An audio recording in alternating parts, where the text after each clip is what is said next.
welcome to everyone joining us for today's Interact with Interaction webinar featuring our guest speakers, Scott Winter, Head of Product Management for Interaction, and Penny Sargent, Client Services Director and GDPR Specialist for Vuture. This month's webinar is GDPR, Reporting What Matters with Vuture. My name is Dave, and I'm a Marketing Associate with LexisNexis. I will be your host for today's session. Interact with Interaction webinars are complementary to our customers and have been designed to help you get the most from your software by providing you with industry knowledge, plus time-saving tips and best practices for using Interaction. The format for today's webinar is the presentation provided by Scott and Penny, followed by a question and answer period. All of our attendees will be in listen-only mode for the duration of our presentation. If you have any questions, please feel free to ask them via the questions pane located on your webinar control panel. During the last 15 minutes of the webinar, Scott and Penny will answer your questions. Please note that we are recording today's events, and all attendees will receive an email within 1 week with a link to the recording and slides. Also, there was a brief survey at the end of our webinar today that we ask you to please take a moment to complete. Your feedback will help us in planning our future events. Scott and Penny, at this time, I will turn the webinar over to you. All right, thanks, Dave. And thank you, everyone, for attending today. I know everybody has really busy days, and to give us an hour of your time is special to us, and hopefully we have a lot of good content for you today. So, from the interaction standpoint, this is the fourth webinar of this series, helping to prep for our March release date and helping to provide the tools that you guys need to execute your interpretations of GDPR. With this last one around reporting, I thought this would be a great time to partner up with our partner, Vuture, to help them, give them a chance to also show you what they're doing with their interpretations of GDPR for the market and tools that they're providing. And hopefully you guys see a lot of the hard work that they put into getting you guys ready for GDPR and how Vuture will work with Interaction. And again, how as two systems, not separated, but really working for you as an ecosystem, are going to help you through this really difficult regulation. So to start off with me, we have some reports that we've built. I'm going to say a lot throughout this webinar. They are available today. They are on our website, and you can download them. There is no tie to any release, and you can start to review your data and see what you have to, again, start executing some of your interpretations. This was just part of the transparency of where we're at with development and providing our clients the best set of tools as we built them and not have to wait for any dates. So the reports were done early, no reason to tie to a release. You have them today. Another piece of this screen with our little data guide at the bottom left, getting your data in good shape is really going to be beneficial for, again, executing your interpretation of GDPR. If you do ever get a client that wants to take away consent and you have to suppress them, if you have multiple contacts in your system that haven't been merged, that will be identified, and then you'll have some extra work to go merge them, maybe do some association cleanup, things like that. But anything you can do to get your data in a better place, I believe is really going to help you throughout this process. And with our little data getting out of shape, this is getting in shape. This is the time of year that we start giving up our New Year's resolutions and the gyms open up. So with your interaction system, great time to, if you haven't started already this year, we had a blog that came out by John Burns, but a great time to start executing some of those plans. So to start off with, we have a new report that is going to be around contacts with missing address, phone, and email addresses. So really help to identify where we have gaps in our data, anything that you need to clean up to, again, start identifying who your contacts are. You can see here through, again, the SSRS, the visualizations, the yellow really highlighting where you're missing something. And also if you have a contact that has a business and a home address, we have a way of identifying. You have the two people, the names on the left side, but a kind of a light gray of the second name to really show you that there's those two records or the two line items. This report got a second kind of advantage after we had already been building it. but it came up as a request from a client I've been working closely with throughout this process. But so one of the stories that they had was around the B2B versus B2C. And B2B, they have maybe a different interpretation of what that consent is, as you might be working with LexisNexis, and if I'm part of that company, maybe there's an implied consent. But if you don't have a business email address, but you have a personal email address, they might fall more into the B2C, and that's where they need that consent. So with this report, you can do a search for just missing email address, and so not everything, so your data sets can be much smaller, and that business email address, if it's missing and you have the personal one, it's going to show you under that. And again, we have the ways that it easily identifies that there are two Scott Winners in your system, and you can pick out that you have my Gmail email address versus my Lexis, and maybe there's a different process in place for my consent. Now, with when you do these searches, if you are just filtering for one piece, like email or zip code, if there's other missing areas, they're going to come up yellow as well. But again, the list is still filtering based on what your selection was. We're just showing you that there are other gaps that have been identified. Next, we have contacts with no activities within a date range. So this is really around the business reason to have contacts in your system. Do you have a business purpose? So similar to your ERP systems, and you look at time entries, and if you don't have a time entry within so many years, I often hear about 3 or 4 years, that they're no longer an active client and you inactivate them. Kind of a similar thought process here. If there's no activity within 3 or 4 years, 2 years, again, whatever your interpretation is of that business reason to have the contact, they will be identified after you put your criteria in, and you could start to use this list of people that you might want to start re-engaging with, or delete out of the system, again, if there's not a business purpose. Similar to that report, you have a specified activity in a date range. So this allows you to basically have the same thing, but now you're looking for a unique activity type and filtering based on that. This is, I think this report helps with a lot of different business purposes. It's not even GDPR, but this is all my contacts that are known only by one active employee. So again, business purpose might come up. You might do cross-reference. Here's Scott Winner. We haven't had an activity with him in 4 years. Maybe you start doing the who knows who. This is one of the ways that you could see that in the report view, but you also have all the tools that are built in within Interaction. This is also great for just your maybe lateral hiring process. If somebody is moving, I can identify where that lawyer is the only person that knows the contact or that professional. Or you run this report on a quarterly basis, and this is just a risk profile to get more people engaged. And you can also think of this from a cross-selling initiative too. How can we leverage these contacts that might be clients in more ways in our firm? Here's contacts not known by any firm personnel at all.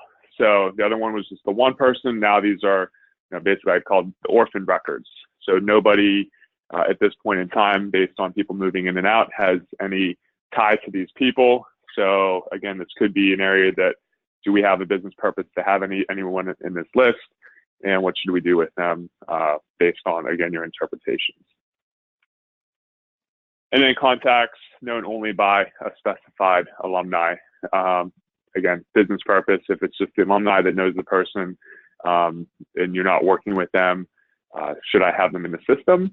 And again, to leverage this in other ways, could I start to do things with our alumni? And we have a lot of our partners do work with alumni programs. I believe Vuture is even one of them too, to identify, again, things that we can do with the alumni. Now, these reports, again, SSRS, they can be seen wherever you want to display them in the system. The web client, the Windows client, Interaction from Microsoft Outlook, IMO, so you have that access there. Again, another place to point out, these are not tied to releases, and SSRS has worked for as long as SSRS has existed. So if you're on 6.0, 6.1, you can leverage these reports. I think we had a little bit of a miss on our side when we released the SSRS report package in October with the Interaction release. there was a market perception that they were tied together. There was one that had a new table that was leveraging, so that report would be tied to the release. But the other reports, like around DCM, were not tied to the release at all. So these can be pulled down at any point in time.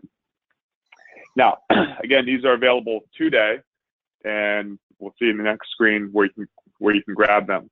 A part of what we've done though with SSRS reports will be tied to the release though, and these will be through the extended searches. So we can take the same SQL coding that built the information that would pull in all of the contacts not known by any firm personnel. So now I can run that as a extended search, and now the results come into the right side of the screen, and now you can tag and you can do something with them. Maybe you move them to a working list, maybe you go through a purging process potentially. Or you could grab them all and you could maybe do a field update if you wanted to do that. So, but basically, this is each one of the SSRS reports that you can get today, taking that same SQL technology and putting it into the extended searches that you will get on March 30th whenever the update to the product is released. Again, here is the website. I'll leave this up for a second, but this is what it's going to look like, where you can go grab the reports, and then you go through your download. There are some SSRS setup things that you have to do. So if you're not using SSRS today, we do have some documentation to help you set that up. And that is going to be pretty much it for me. We'll be opening the floor to questions after Penny goes through her information. But at this point, I'll go ahead and pass it to my friend on the other side of the pond. Thanks very much, Scott. Hello, everybody. Thank you for giving up your time to listen today. My brief was, I was asked to demonstrate to you how Vuture is helping clients on their journey towards GDPR compliance. So I'm going to talk about 3 of the many ways we're doing that today. I'm going to talk about the reporting that we offer, the GDPR health check, and our preference manager. So that's really a warning to those of you who may have already heard me speak on those subjects. Just to let you know, that's the 3 topics I'm going to cover today. So for those of you who haven't heard or don't know perhaps who Vuture is, let me just try and advance this slide. Okay, I've advanced it too many. There we go. I do have a word to say about the slides, by the way. There are quite a lot of them, so I'm not going to spend long on any of them. As Scott or Dave said at the beginning, you will get a copy of these slides. So if you don't get a chance to read all the words on the slide, don't worry. You will get them sent afterwards. So very briefly then, who is Vuture? Technology company. And basically, we make it easy for you to send your clients email and printed marketing to clients and contacts. But more importantly than that, we make it easy for you to measure the level of interaction that your clients and contacts have with those communications. So we do that by putting your data at the heart of everything we do. And as you can see, you've got interaction in the middle, and then around the side of this slide, we have on the right the email-related alerts, webinars, event invitations, and so on that we make it easy for you to send. And on the left, we have the web-related features and functions that we can offer. Using the deep integration with interaction, we can offer personalization, so Dear Penny and Love from John, that kind of thing, but also the personalization of exactly sending them what they want to read. And bottom right, we have the process automation, which makes it easy for you to send out what I call the grunt work, the very obvious, straightforward, automatic, automated mailings, and it leaves you free to think about the stuff that needs really thinking about. And then all of that together gives you the opportunity to report and measure the level of engagement that your clients and contacts are having with the stuff you send them. And I think that the level of measuring the engagement levels is really absolutely key. Okay, so enough about that. Looking at GDPR specifically, I think you've probably by now gathered what the challenges are. And these are the challenges as we see it. And these are the problems that you guys are facing when you're trying to operate, sending out your emails and your printed marketing under the restrictions of GDPR. So I'm going to show you today just a couple of ways that Vuture can help you. And there are many more than this, but this is just a flavour of what we're up to. So the health check, what is it? It's effectively an email. It's dynamic, as in it's in your system. It looks at your data, and it's divided into sections, and it gives you advice, and it looks at your data and how you are collecting data, and it comments back to you specifically on what you are doing with that data and whether we think you perhaps could change some of your behaviours to become more compliant. So here are the 10 sections that are in the health check. They are most broadly the sections of GDPR, things like principles and rights and so on. And each one of those is managed in a slightly different way in each section. So it looks like this on the right. There's a picture of the way it looks. It appears pretty much like an email in your system. One point to note is that it is looking at the data you are gathering via Vuture. It does not poke its nose into interaction. Vuture doesn't do a deep dive into your interaction system. It actually analyzes the data that you are taking from interaction and using via the Vuture platform. So next, I have a couple of example pages to show you, just so that you can get a taste of what it looks like. Here's an example of Vuture looking at the form fields that you are collecting information with. So for example, on an RSVP form, you send out the form and you put what's your first name, what's your last name, what's your email address, things like that, fine. But are you collecting information about children, for example? If you are, that is sensitive and specific kind of data that needs specific consent. And you should be, if you are collecting it, one, you should have the consent to do so, and two, you should definitely be deleting that data as soon as the requirement for it is over. So by all means, have your kids' party, by all means, do your summer barbecue with children invited, but then as soon as the event is over, archive or delete that data away. Don't hang on to it in your database. And you can see on this picture here, two fields highlighted in blue. This is simply an example. If you were collecting children's data and it said name and age of child or something like that, it would highlight those for you.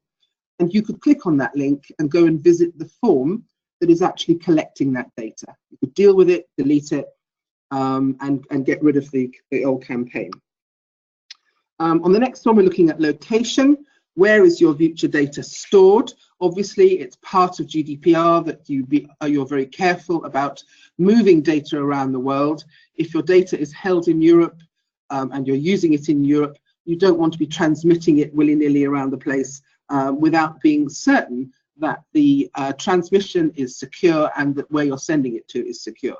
So this is an analysis of where your data is held, where your interaction data is held, and checking that you're not sending it around. You can see from here, it will look at your system and what is happening for your data.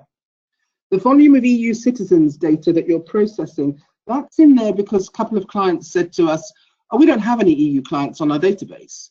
And we thought, are you sure? So what we've done is we've just done an analysis of that data. If you don't hold any country codes or any way that we can identify Europeans, then of course we can't report it back to you.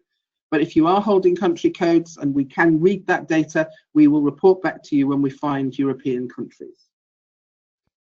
We also have advice pages.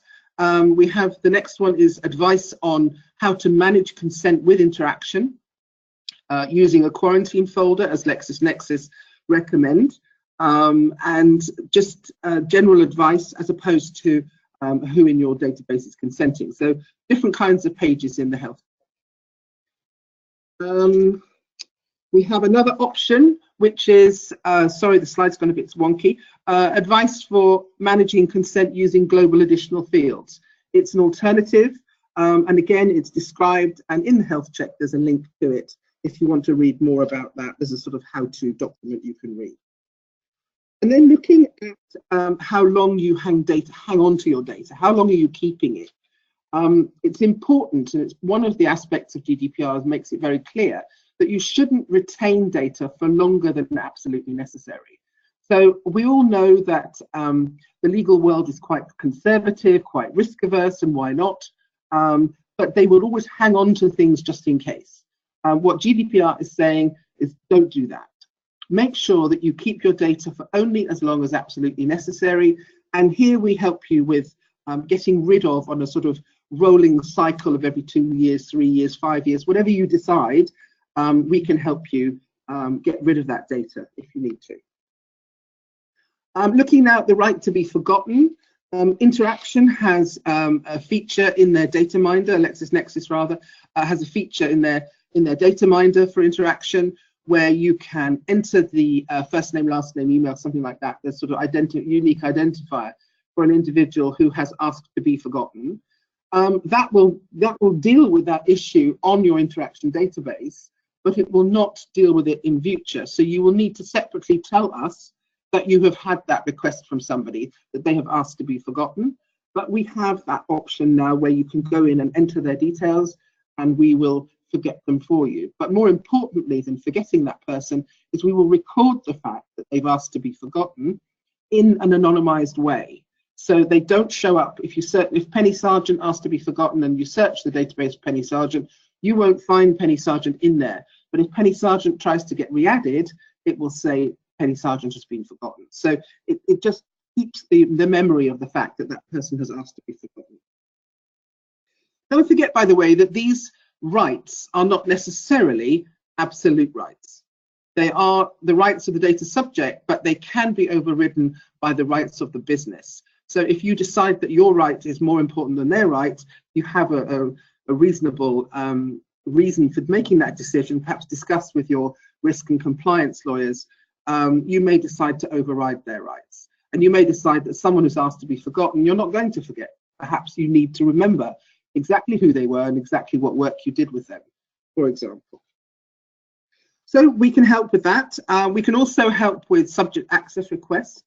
The subject access request, I suspect the number of these is going to increase. I'm not sure whether it'll increase massively, but because they're going to be free, that will stop, or that will now not stop a certain amount of time wasters, possibly competitors maybe pressing the button just to test how you respond.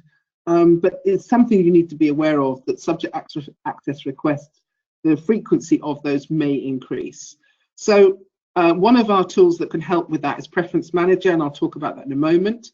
But we also have a manual lookup tool in our health check, which will help you to identify what Vuture is holding about any of your data subjects.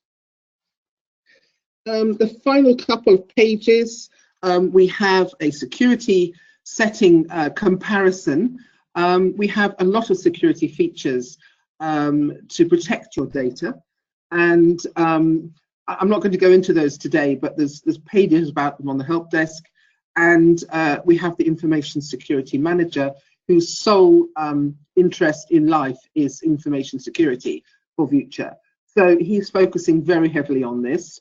And what we've come up with is an analysis of the settings that you currently have set or switched on compared to the best practice settings. So you can check your own settings for that and just make sure that you have every safety guard applied where necessary. But moving on now to Preference Manager, this tool is an add-on feature to your basic functionality in Vuture. As it says, a secure website, fully integrated with Interaction. But the advantage of it really over just a preference form is that it is always available as a website. They don't have to go scurrying about looking for an old email and then clicking on the link to manage my preferences. It is a form where your clients and contacts can log in and update their own records for themselves. So they have the right to rectification. There you go. You're presenting them with the opportunity to rectify any mistakes that you may be holding in their data. And that, of course, writes back to Interaction as well. They have the right to remove their consent. So if you put your consent box tick box on that preference manager page, they can manage it all in that one place. So, and of course it is secure. You can use password or you can use the double opt-in feature. So it looks like this. I mean, this is branded for Vuture, but you would have it branded for you, where they can manage their own records. And of course, you can put your own practice areas or whatever you like, however you want to make your opt-ins granular. You can put the email types that you're offering, you can put the subject areas that you're offering, and they can check on and check off as they are interested. And then, of course, in the future, as it says, GDPR is forever, I'm afraid.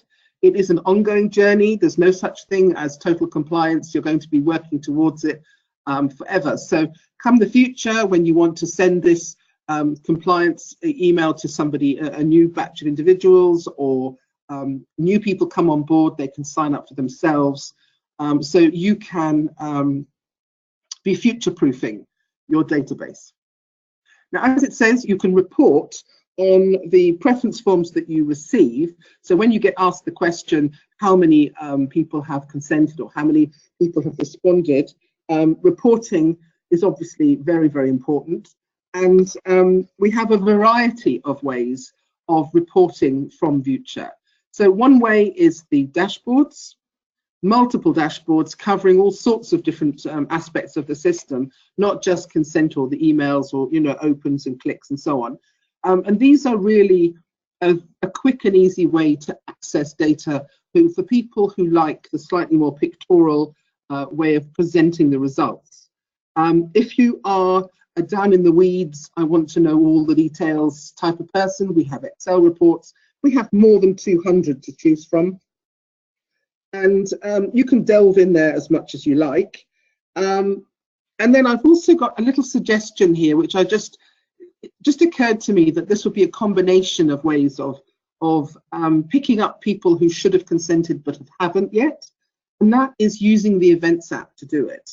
So you may or may not have the Events app. You may, but I'm just going to show you a picture. You can pull the consent field that you've used in interaction through onto the Events app form, and that way you can display whether or not they've consented on the check-in screen. So when they come in, they are already disposed to be positive towards you. They're not going to ignore you because they're lining up to get their badge at the desk.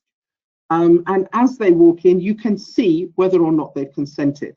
So what that looks like is something like this.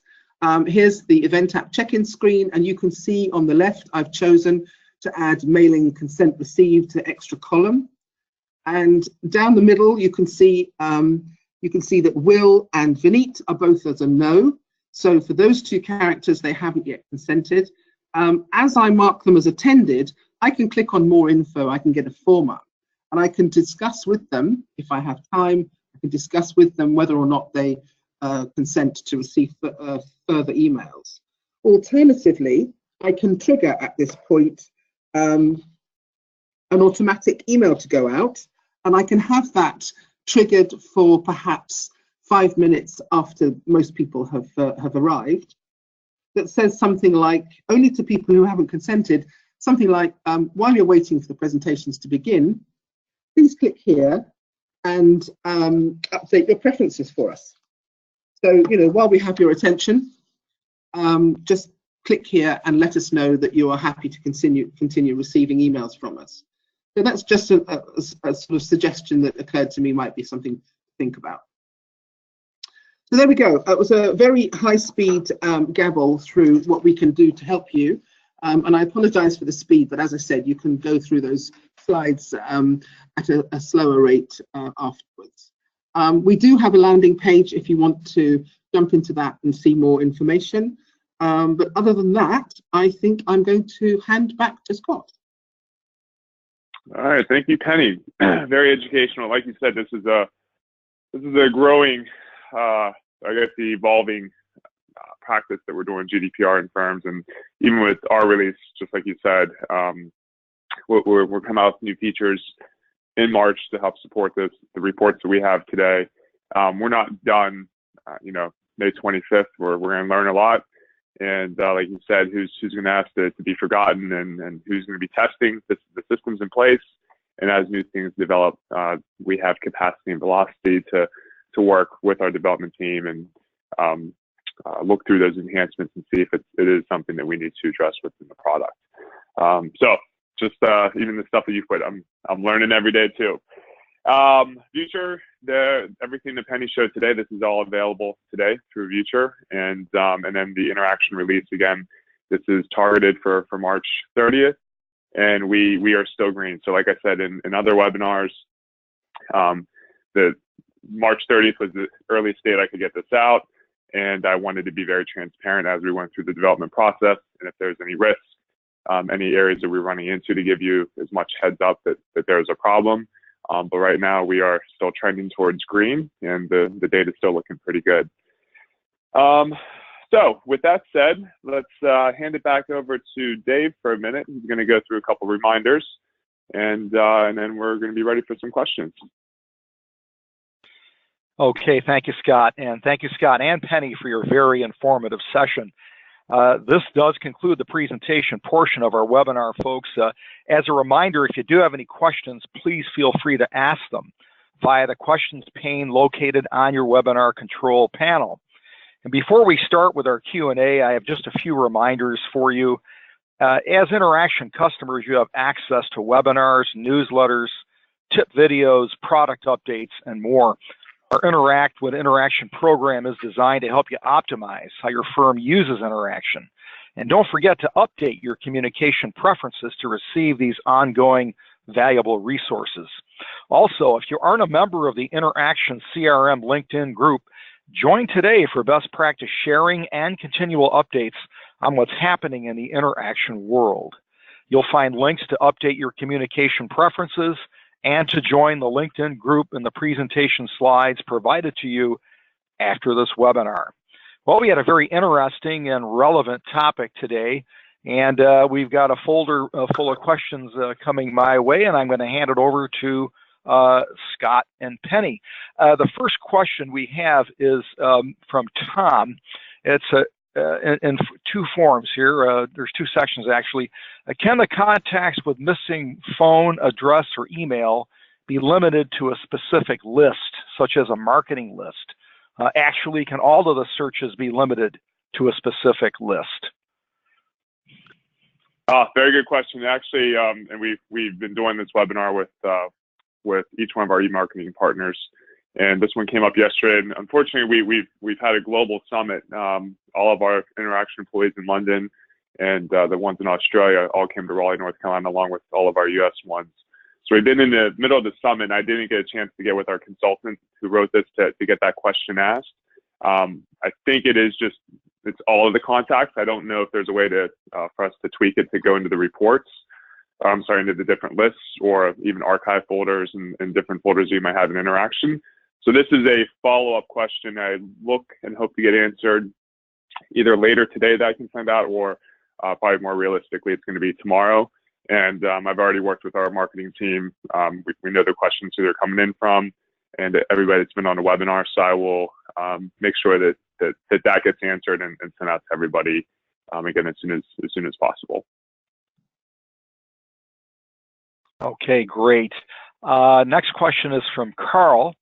When a contact is first created in Interaction, what is the recommended procedure to catch that they are an EU contact and technically adjust the contact to indicate that the contact requires a GDPR action, such as in a folder link, additional field, etc.? Yeah, good question. So the best thing about Interaction is conceptually the system is built in a way that it's without the suppression and some of the other features we built in, that it could be tweaked around in ways that it can help you comply with GDPR from what we've had. So I kind of think of this as similar to the Castle process that we've had in place. So you can have additional fields that are set up, and if those fields are not entered, you can use your FDA rules to basically pull contacts into quarantine. So as soon as they come into the system, they go into the quarantine folder, and then you can go through the process of consent, expiration dates, kind of like what Penny was talking about, what was the form of consent, and so on. When it comes to is the contact in the EU, as we were looking at the required fields that we're putting in the March 30th update, and we work closely with our European consultants under Suggs' team, and they've been working with our EU clients for well over a year around this process.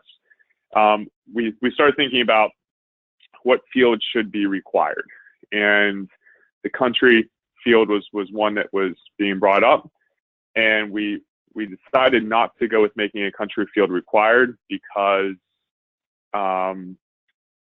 we're trying to more help you, give you the amount of fields to identify who the contact is. And at times the country field could maybe be misleading. And I bring up one of my old bosses from the past couple of years, and he lived in North Carolina. He had a 919 phone number. He had a outside Raleigh in the burbs city, and he had a .com email address. But he wasn't a citizen of the United States. He was a citizen of the EU of Great Britain. So if you have interpretations around that and him potentially being somebody you need special consent from, even though he's in the States, that country could be misleading. And so the thought process is the last name, an email address, and then also a phone number or a phone number is the information that can be required to make sure that I have everything I need to identify who Scott Winter is and what Scott Winter he is in the world. And so that would come in. And now do you put the same set of eyes on everybody to go to maybe LinkedIn or outside sources to see who they are? Or could we do a search that is looking for a country field? And if we put all the countries in the EU and we find that makes a match, then we move them into a folder, again, using FDA rules. So there's a couple ways that process could be set up. And I would recommend we have a consulting package, the GDPR readiness, and it allows you to give us what your interpretations are and the processes that you're building in place in the firm. And then we will help you configure interaction to meet those processes. That way you can execute those interpretations. Very long-winded answer. I apologize for that. Okay. Well, Carl does have a follow-up. He asks, how does LexisNexis recommend that we use interactions interface to identify contacts that are located in the EU beyond using the country field?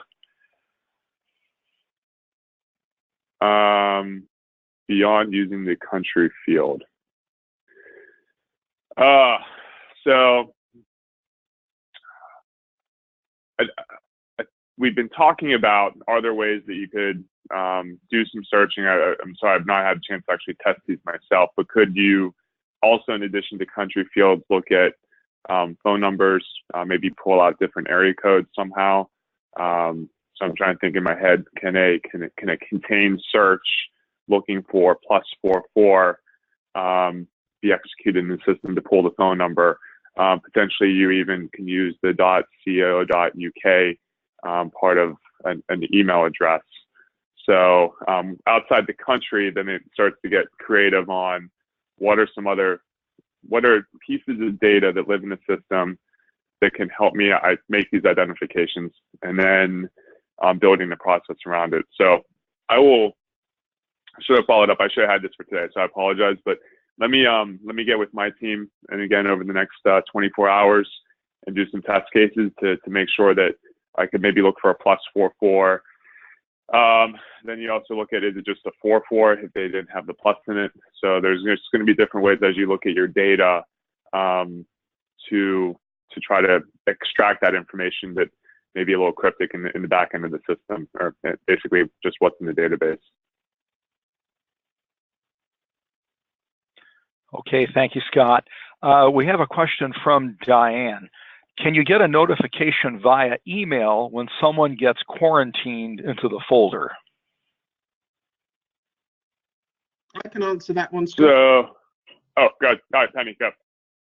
So you can set something we call triggers, which means it monitors, it does a sweep. I think of it as a sweep of a list. goes to interaction every day, every hour, however often you want to set it up. And it looks at that list and it says, hey, there's a new person been added. So it can then trigger an email either to that individual or to a stakeholder who needs to know about it. So yeah, if you have Vuture with triggers, with email automation, then absolutely you can get notified. That just brings me so much joy how our partnerships and how everybody knows so much about interaction and again, the stuff that we can help with Vuture. But I think that just that answer right there helps show that, you know, again, these are big systems in your firms to help you guys grow your business, retain your business. But again, not to look at systems separately, but look at an ecosystem and how we together support your initiatives. So very cool. Thank you, Penny. Okay. Okay, Mariko has a rather lengthy question here, so bear with me as I read it. When a contact is asked to be forgotten, we cannot house that forgotten status within the CRM by nature of the request to be forgotten. There was word that a second repository may be developed outside the actual CRM. Is this happening? If not, what are the suggestions for housing the forgotten contacts? I think we probably can both jump into this one, but from the interaction standpoint, yeah, we've gone back and forth with a lot of clients, and there's the, if I purge the data, they want to be forgotten, I purge, I delete it. What is our process in place to make sure that we're respecting their wishes to be deleted? And if I forget you, I delete everything, how do I remember that I forgot you? So you can purge and you can go through a process that might be a homegrown part of your system, or whatever might be in place to help do that, because again, GDPR, retaining that data even on a piece of paper somewhere is not going to be good. But so what we did is we took it to, again, working with our clients in the UK and the consulting team, but what are the least amount of identifying criteria fields that we can keep in place to understand who somebody is. So we picked that as last name, email address, and or phone number. You get to pick those. You get to pick other. You have to pick last name, and then you can pick email or phone number, or both of them, or none of those two. And what we do is we sever when somebody has to be forgotten. We go through the process. It is not just a folder, drag and drop a bunch of people in. This is in the data minder system. It is this very permanent process. You have to type in YES when you're ready to suppress. You have to have some required fields, who's making a request, why, and so on.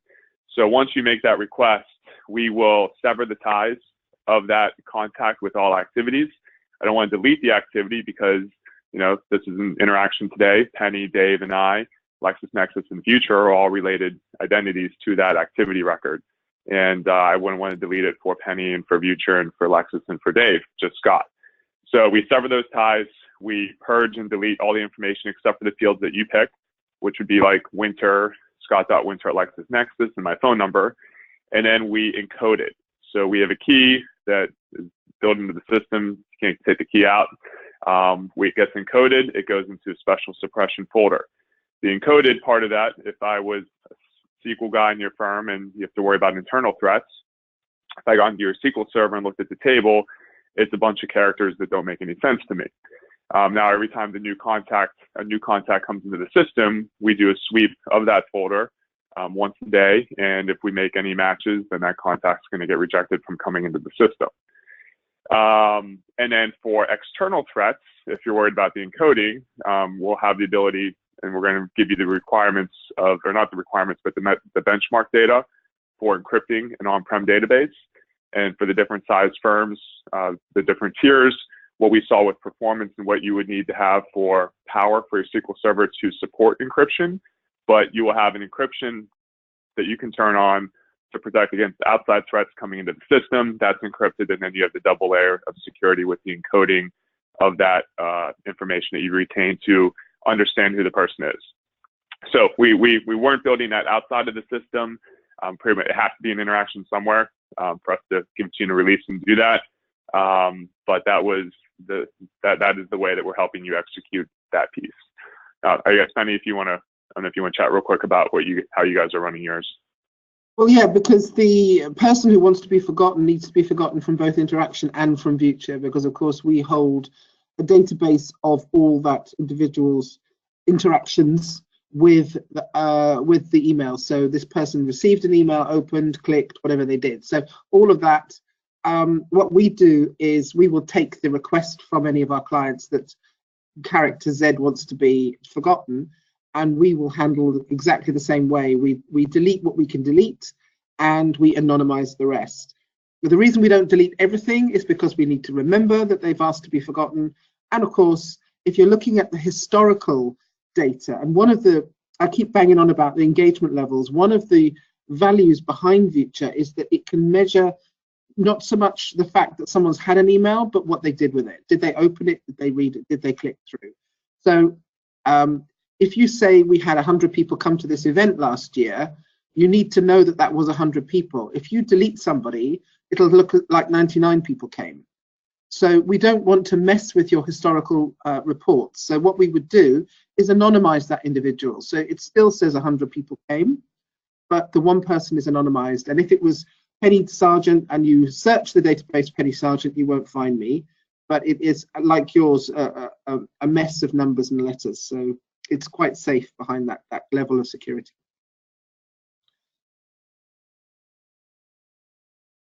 Okay, thank you, Penny. Craig has a question. Is the missing data editable directly from the report view?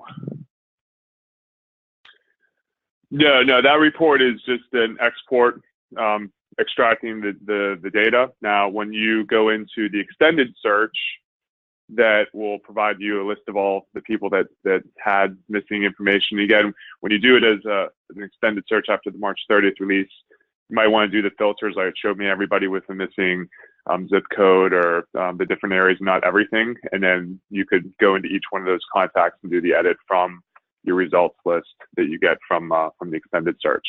So report, no, just really extracting data and giving you the visualization in a report view. And then the extended searches, the answer would be yes, you can make edits there. Okay, moving ahead, Catherine has a question. Will the country still default to the United States going forward?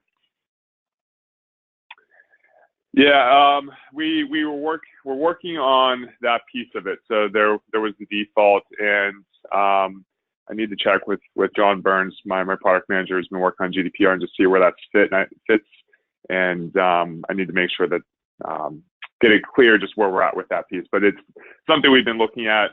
And yeah, it looks at the localization settings, and we've had that in the past to help make sure that there is a country, and using localization was the way to identify that. But there were some workflows that we were having to think through, that if we switch that or turn it off, what would we, how would we account for the workflows? So that will be a follow-up answer I'll have to give you guys in the next day. Okay, thanks, Scott. We have another question. Can we get release notes for the upcoming version that will be released on March 30th? Yeah, I just got a release notes question yesterday from one of our clients. I gave them basically a draft of what's being worked through, so I saw what John has. We're just going through our final process with our marketing teams and everybody giving us the sign off on the release notes. So those should be out soon. Let me try to get a TBD from the teams on where we're at, and I'll put that as one of our answers for this, when to expect those. And then for that'll be release notes in March. And then just to be clear on the encryption pieces of it, we're going to be doing benchmarking throughout March, but that's not a code change for us. That's really just telling you the different systems, the types of SQL. So you have like SQL Server 2016 Enterprise with SP1 that has CDE encryption. And then if you're not on Enterprise, we're going through the other ways to encrypt that data and test it.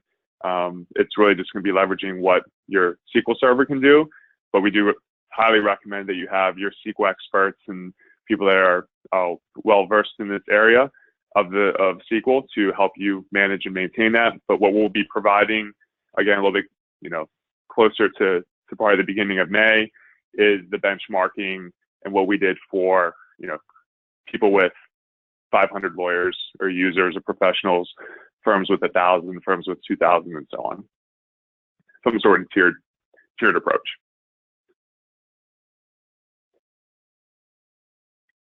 Okay, Catherine asks, are there plans to roll out a regional field that would be able to recognize countries in the EU and contacts associated with them? Yeah, those are things that we think about. It's not anything ready to come out March 30th. And again, there's some learning that's going to take place, and as we see more firms executing their strategies and what they are. And again, there is the time I had to, get this out as soon as possible for you guys to set it. Definitely some things to look at there. And I think that also this could be where we can apply more artificial intelligence. So we already have natural language processing and machine learning where we started to teach the system what a duplicate looks like and what a duplicate does not look like. And we have a whole artificial intelligence strategy that we'll be executing throughout our roadmap, throughout, a long time from now. But that is something that kind of fits into that strategy in my mind, to help with that, and where we can look at different fields, and the system can either be taught, or it could even go into our unsupervised learning where it continues to learn from it. So that could be one piece there, but absolutely something that we have our eye on. I just don't have anything specifically set on our roadmap or release for that specific request at this time. Okay, thank you, Scott.